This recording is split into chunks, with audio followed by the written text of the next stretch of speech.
not just a history lesson. It's a survival manual for anybody who's trying to live right in a crooked world.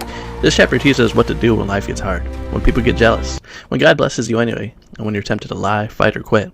This Bible opens the chapter with famine in the land. Not just any famine, but a famine like the one Abraham faced. And Isaac, just like his father, starts thinking about going down to Egypt. But God stops him and says, "Don't go down there. Stay right here."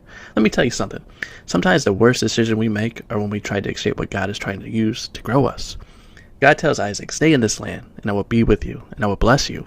God reminds him the blessing isn't random. It's connected to the obedience of Abraham. That's generational favor.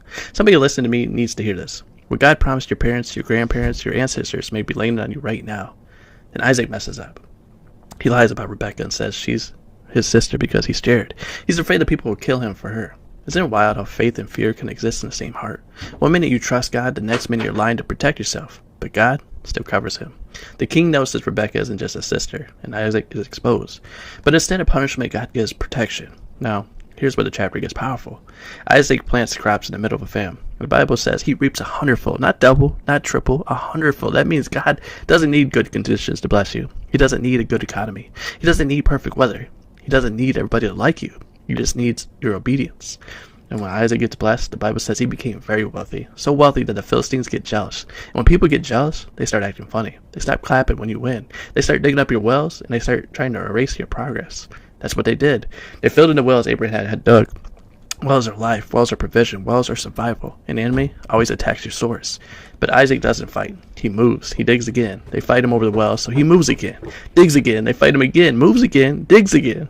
And finally, he digs a well, and nobody fights him. He names it Rebutha, which means now the Lord has made room for us. Let me tell you something. Sometimes God lets people push you out, not to punish you, but to position you. If they haven't fought him, he would have stayed small, but because they pushed him, he ended up in a wider place. Stop arguing with people who are trying to evict you from places God is done with. Then God appears to Isaac and says, "I am with you. I will bless you. I will multiply you." And Isaac does something powerful. He builds an altar. Before he builds another business, before he digs another well, he builds a place of worship. That's the secret. Blessings without worship makes you ignorant. Blessings with worship make you grateful. Then Abulish, the same man who sent him away, comes back and says, "We see clearly that the Lord is with you." Let me tell you something. When God blesses you right, even when your enemies will have to admit it. Not everybody who left your life hated you. Some of them were afraid of what God was doing through you. They make a peace treaty. They eat together. And that same day, Isaac's servants find water, because when you walk in peace, provision follows. The chapter closes with a warning.